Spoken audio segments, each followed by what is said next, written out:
बताइए ना। बस बता ही रहा हूँ। फ्लोरी। तो फ्लावर के बारे में कुछ। वो तो नाम ही बता रहा है कि फ्लावर के बारे में होगा, बट क्या? अह, उसका क्लासिफिकेशन होगा। ये तो का है। लिखिए। Branch of ornamental horticulture. लिखते चलिएगा साथ साथ।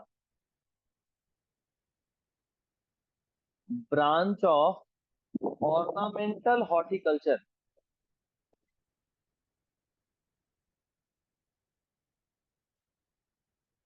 Branch of ornamental horticulture. You know what is horticulture? एक नया टर्म आ गया। हॉर्टिकल्चर क्या होता है? फ्लावर्स और फ्रूट्स का स्टडी इज हॉर्टिकल्चर। का ग्रोथ और उसका ग्रोइंग और उसका स्टडी ऐसे बोल लो। ठीक है। This is horticulture. So floriculture is branch of horticulture that,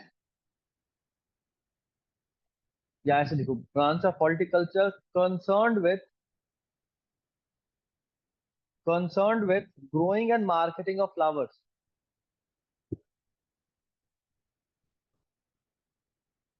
Growing and marketing of flowers. तो floriculture is branch of ornamental horticulture. Ornamental plants वैसे प्लांट्स को बोलते हैं जिनको ग्रो करना या जिसका कुछ मार्केट में कीमत हो, जो सुंदरता के लिए उगाए जाते हो। ठीक है। जैसे मान लो गुलमोहर। नाम सुनो इसका। गुलमोहर। कितना छोटा यस प्लांट सर। होता है, कोई बताएगा? अगर कोई गुलमोहर देखा हो या सुना हो तो कितना छोटा प्लांट होता है? गमले में उगता सर है, बस झाड़ी नुमा होता है, बस पेड़ सुने ही ऐसा है। होता है? कैसा होता है?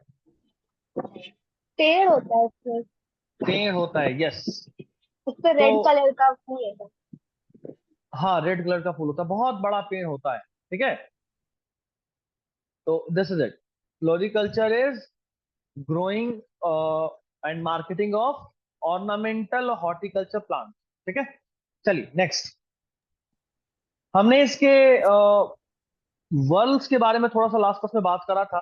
कैलिक्स, कोरोला, एंड्रोइशियम और गाइनोइशियम। अभी हमें फ्लावर का एक डायग्राम देखना है, तो एक शॉर्ट में डायग्राम छोटा मोटा सा बनाने का कोशिश कर रहा हूँ। मेक श्योर कि आप भी मेरे साथ साथ बना लीजिए। अगले स्लाइड पे बनाता हूँ। ठीक है। उम्मीद नहीं है मुझे कि बहुत अच्छा बनेगा, but let me give it a try.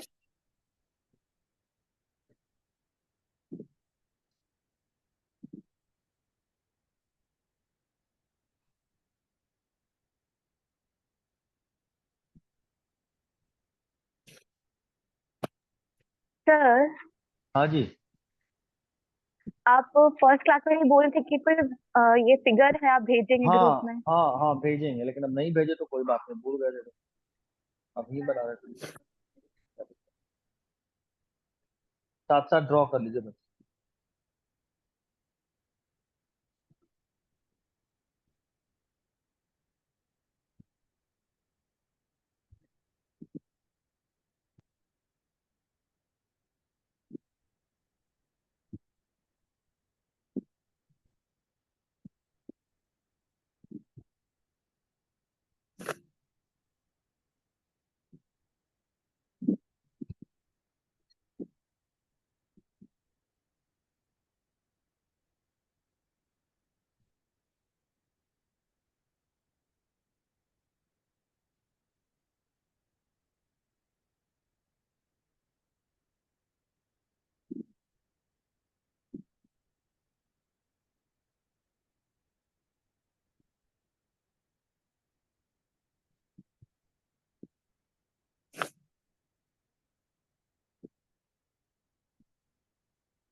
ध्यान रखना, ये पत्ता नहीं है तो उसको पत्ता की तरह मत बनाना।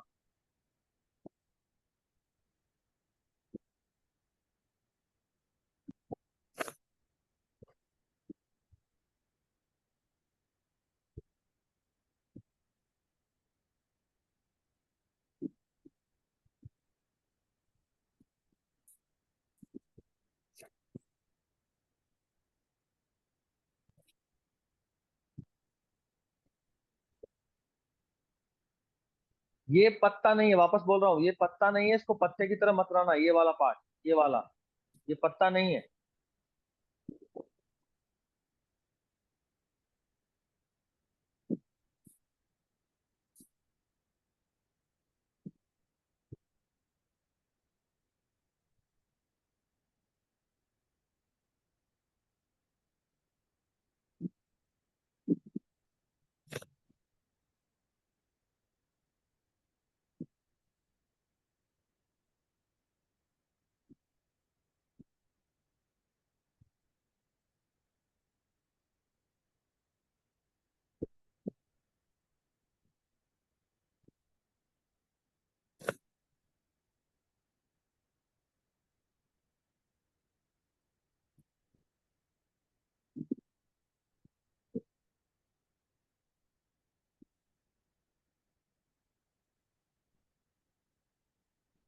तो थोड़ा ठीक कर लेना आप लोग यार, क्या हो नहीं रहा मेरे। अरे यार,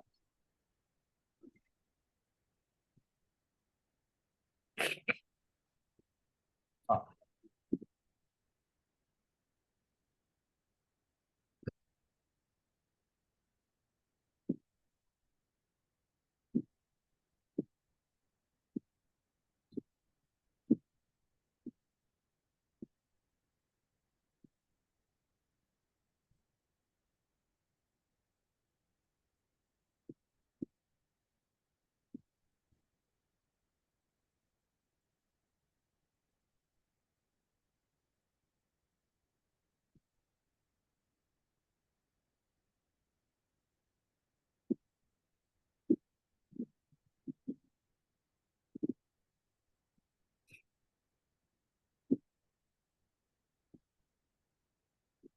पता, पेन टैप पे क्लास लेने का ना सबसे बड़ा मुश्किल काम यही होता है, बस और कुछ नहीं होता। उसमें डायग्राम बनाना बड़ा मुश्किल है। क्योंकि सरफेस होता है वो कई बार एकदम से इवन नहीं होता, जहाँ हम लोग ये लिख रहे होते हैं। बट फिर भी ऊपर वाले के दया से मेरे को अपना तारीफ करना चाहिए, बड़ा सुंदर बना है। चलिए लेबलिंग स्टार्ट करो, बन गया। एक मिनट सर, रुक जाइए। सृष्टि आपका कैमरा ऑफ है बेटा, और किसका ऑफ है? ये कौन है? Realme Narzo. ये भी एक और रियलमी नार्जो 220। ओके बेटा, आप भी अपना नाम चेंज कर लो, रीनेम कर लो, साइड में ऑप्शन आता है। सुबह, मृदुला, प्रियंका, हंजला, खुशी कुमारी, सब लोग है। मक्सा, ये कौन है बेटा? नाम बता दो। अच्छा, मंतसा। तुम्हारी कोई बड़ी बहन है या छोटी बहन है ये? बड़ी, ठीक है। बड़ी। हाँ हाँ, लिप रीड कर लिया बेटा।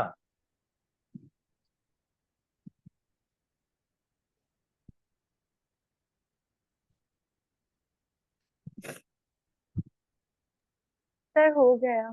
हो गया। चलो लेबल करता यस हूँ फिर। सर। देखिए, तीन चार मेजर पार्ट था, ये तो हमारा पेटल्स है ना? ये तो आप सब जानते हो, पेटल। देखो, हमने बात करा था दो तरह के वर्ल थे, टोटल चार वर्ल थे फ्लावर में, जो कि दो तरह यानी टू टाइप्स के थे।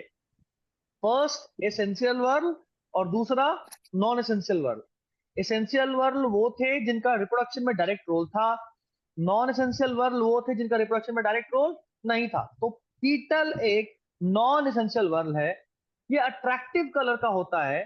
तो अट्रैक्टिव होने की वजह से ना, अक्सर इसका रोल सिर्फ इतने तक लिमिटेड है कि it attracts the pollinators for pollination. ठीक है, पॉलिनेटर्स को अट्रैक्ट करना जरूरी है, क्योंकि अगर पॉलिनेशन नहीं हुआ तो फ्लावर का पूरा पूरा मतलब ही बेकार हो गया। Flower is the sexual organ in case of plant. ठीक है, प्लांट के लिए फ्लावर सेक्सुअल ऑर्गन है। तो वहां पे उसका मेजर काम ही है कि सेक्सुअल रिप्रोडक्शन हो। एंथर से पॉलन ग्रेन बनकर निकले, वो स्टिग्मा तक पहुंचे और वहां से ओवरी में जाए पॉलन ट्यूब के थ्रू। तो माय पॉइंट इज कि एंथर से पॉलन ग्रेन को कैरी करने के लिए बहुत सारे एजेंट्स होंगे, जिनमें मैक्सिमम टाइम में वो लिविंग ऑर्गेनिज्म होता है, जैसे इंसेक्ट, एंट, बर्ड्स, बैट, बैट यानी चमगादड़, कई बार रोडेंट जैसे चूहा हो गया आपका, स्क्वेरल गिलहरी, ये सब हो गए। तो उन सबको अट्रैक्ट करने के लिए पीटल का भी रोल होता है। ठीक है, चलिए, इसका नाम है बेटा सेपल। ये है सेपल। पीटल और सेपल दोनों ही फ्लावर का नॉन एसेंशियल वर्ब है। सेपल का काम होता है कि फ्लावर जब बर्ड स्टेज में हो ना, तो वो उसको प्रोटेक्ट करे। Sepal protects the flower in its bud stage. Okay, sepal. उसके अलावा ये है थैलेमस।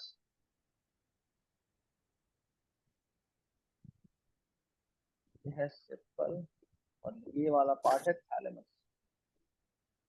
आई गेस अब आपको समझ में आ रहा होगा कि थैलेमस वो बेसल बल्ज रीजन है जिसपे पूरा फ्लावर टिका हुआ है, चाहे पेटल हो, चाहे फीमेल रिप्रोडक्टिव ऑर्गन हो, या मेल रिप्रोडक्टिव ऑर्गन हो, या सेपल हो। अभी आप देखोगे भी मैं लेबल कर रहा हूं, है ना।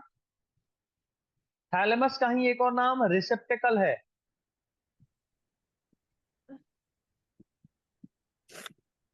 थैलेमस का ही एक और नाम रिसेप्टेकल है। उसके अलावा ये देखो, इसको बोलते हैं पेडिसेल।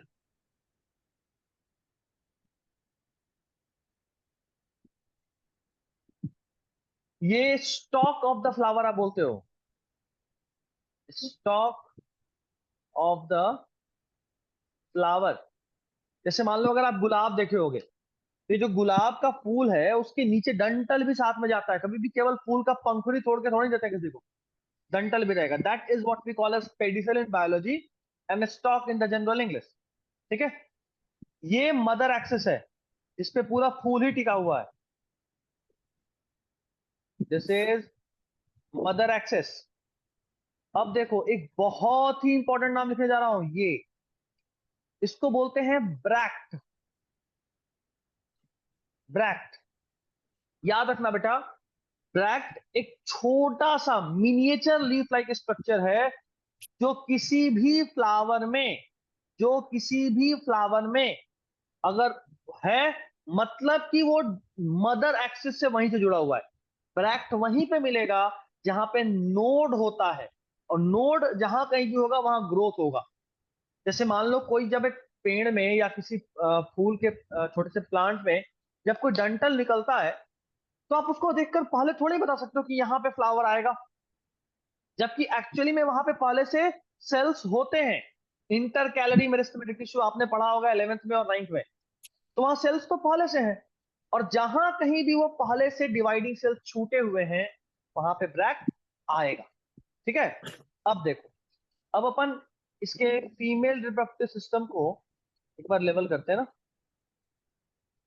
चलिए, सबसे पहले ऊपर का पोर्शन जहां पे पॉलन ग्रेन लैंड करता है उसको बोलते हैं स्टिग्मा। ठीक है। ठीक है, फिर ये बीच का लॉन्ग सिलेंडर पोर्शन जो जहां से पॉलन ट्यूब ग्रो होता है उसको बोलते हैं टाइम। स्टाइल। और सबसे नीचे basal bulge part is called ovary. Ovary. Overall it is called, इन तीनों को ओवरऑल दो नाम देते हैं जो बहुत इंपॉर्टेंट है। पहला उसको बोलते हैं कार्पेल। क्या बोलते हैं बेटा? कार्पेल। या इसी का एक और नाम है मेगा स्पोरोफिल। इंपॉर्टेंट है, this is important. Mega sporophyll बहुत इंपॉर्टेंट है, याद रखना। देखो, जब कभी भी मेल और फीमेल में गैमेट में डिफरेंशिएट कर रहे हैं ना मेजर जगहों पे, तो आप देखोगे कि फीमेल गैमेट बड़ा होता है, मेल गैमेट छोटा होता है। Same goes with humans also. इंसानों में भी देख लो आप, जो स्पर्म्स होते हैं वो बहुत छोटे होते हैं जबकि एक बड़ा होता है। सोचो, पूरा पूरा स्पर्म चला जाता है एक के अंदर फ्यूजन के वक्त। तो इसीलिए जो फीमेल वाला पार्ट होगा ना, वहां अक्सर मेगा टर्म यूज करेंगे, और जो मेल वाला पार्ट होगा वहां पे माइक्रो टर्म यूज करेंगे। याद रखिएगा अपने दिमाग में ये बात। Mega is for female part, majorly for reproductive female part, and micro is for male part. ये आगे बहुत बार नाम आएगा इस तरह से, देखना अभी। अब अपन मेल वाले को भी लेबल कर लें। सबसे पहले ये वाला पार्ट जिसको अपन बोलते हैं एंथर, और एंथर जिस चीज से जुड़कर जाकर थैलेमस या रिसेप्टेकल में जुड़ता है उसको अपन बोलते हैं फिलामेंट।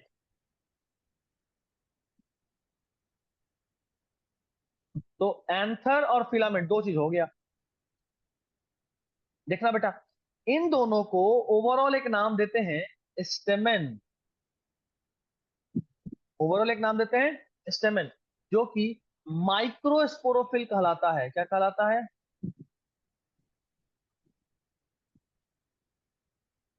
माइक्रोस्पोरोफिल। जैसा मैंने कहा था, मेल वाला part is always called micro, female part is always called mega.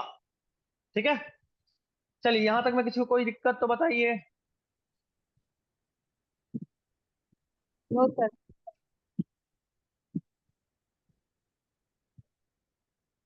तुबा इधर उधर देखे, तुबा कोई दिक्कत है बेटा? No sir. ठीक।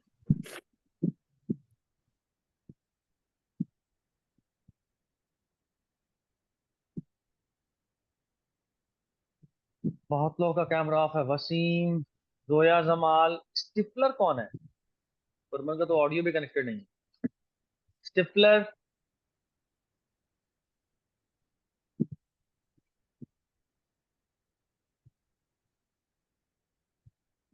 बेटा अगर मुझे पता नहीं रहा कि आप कौन हो तो बाद में हो सकता है आप डांट सुन जाओ दानी सर से, क्योंकि हम तो यहाँ से बताएंगे कि ये बच्चा दिखा नहीं था, बाद में दानी सर आप लोगों से अरे बात सर, करेंगे। आशीष है। आशीष। आशीष सब। आशीष, क्या बात है, डांट सुनने के नाम पे तुरंत आ गए। ठीक, चलिए यहाँ तक कोई दिक्कत नहीं, तो अब अपन आगे बढ़ते हैं। डालिएगा हमारा हेडिंग। क्या बात है, 10 मिनट का वार्निंग भी आ गया, कोई बात नहीं। अगले क्लास है ना, यदि ट्राई कि मैं आपका क्लास गूगल मीट पे डालूं, क्लास वहां से भी रिकॉर्ड कर दूंगा, कोई दिक्कत नहीं है। ठीक है, चलिए।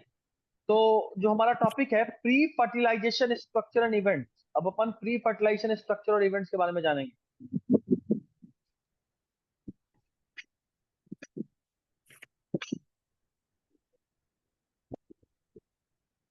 एक सेकंड रुकना बेटा।